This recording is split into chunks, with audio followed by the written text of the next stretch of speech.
Hello friends! ఈరోజు మనం కొన్ని ఇంట్రెస్టింగ్ టాపిక్స్ గురించి తెలుసుకుందాం. అడల్టరేటెడ్ ఫుడ్, అన్‌హెల్తీ ఫుడ్ ఎక్కువగా దొరుకుతున్న ఈ రోజుల్లో డాక్టర్ పాండ్యల్ శివకుమార్ ఇండియా మొత్తం ట్రావెల్ చేసి డిఫరెంట్ పీపుల్‌ని కలుసుకొని రా ఇంగ్రీడియెంట్స్‌లో ఉండే న్యూట్రిషియస్ వాల్యూస్ తెలుసుకొని ఆయిల్ యూజ్ చేయకుండా, బాయిలింగ్ ప్రాసెస్ యూజ్ చేయకుండా 2500 యూనిక్ రెసిపీస్‌ని కనిపెట్టారు. ఈ రెసిపీస్‌ని ప్రెజెంట్ చేస్తూ కోయంబత్తూర్‌లో నో ఆయిల్ నో బాయిల్ అనే రెస్టారెంట్‌ని స్టార్ట్ చేసి అందరికీ హెల్తీ ఫుడ్ ఎక్స్‌పీరియన్స్‌ని ప్రొవైడ్ చేస్తున్నారు. ఇక్కడ డ్రింక్స్ నుంచి డిజర్ట్స్ అండ్ బ్రేక్‌ఫాస్ట్ నుంచి డిన్నర్ వరకు అన్ని హెర్బ్స్, వెజిటేబుల్స్, మిల్లెట్స్, రైస్ అన్నీ యూజ్ చేసి ప్రిపేర్ చేస్తున్నారు.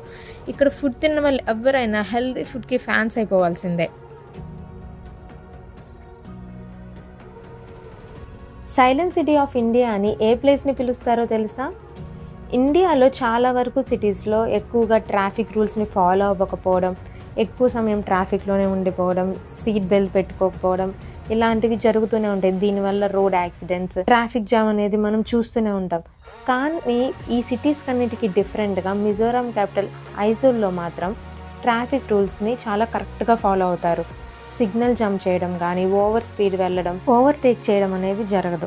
బిజీ అవర్స్లో కూడా ఒకరి తర్వాత ఒకళ్ళు వెళ్తారే కానీ ఒకరిని ఓవర్టేక్ చేసి ఇంకొకళ్ళు అస్సలు వెళ్ళరు. హారన్ సౌండ్ అనేది అస్సలు వినిపించదు. అందుకనే మిజోరాం క్యాపిటల్ ఐజోల్ని సైలెంట్ సిటీ ఆఫ్ ఇండియా అని పిలుస్తారు. ఈ సైలెంట్ సిటీ మీద మీ ఒపీనియన్ ఏంటి?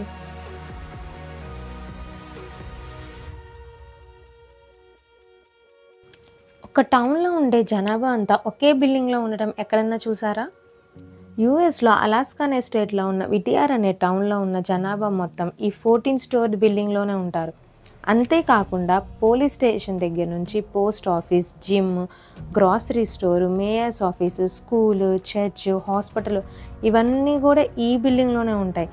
ఈ టౌన్లో వెళ్ళడానికైనా రావడానికైనా ఒక్క దారి ఉంటుంది. వరల్డ్ వార్ 2 టైంలో యుఎస్ ఆర్మీ మిలిటరీ వాళ్ళు ఉండడానికి ఈ బిల్డింగ్తో పాటు రైల్వే, రోడ్వే, పోర్ట్ ఇవన్నీ నిర్మించారు. వార్ కంప్లీట్ అయ్యాక అక్కడ ఉన్న జనాభా మొత్తం ఈ బిల్డింగ్లోనే ఉంటున్నారు. ఈ స్ట్రేంజెస్ట్ ప్లేస్ గురించి మీ ఒపీనియన్ ఏంటి? ఇలాంటి టాపిక్స్ మీరు ఇంకా తెలుసుకోవాలనుకుంటే మా ఛానల్ని సబ్స్క్రైబ్ చేసుకోండి.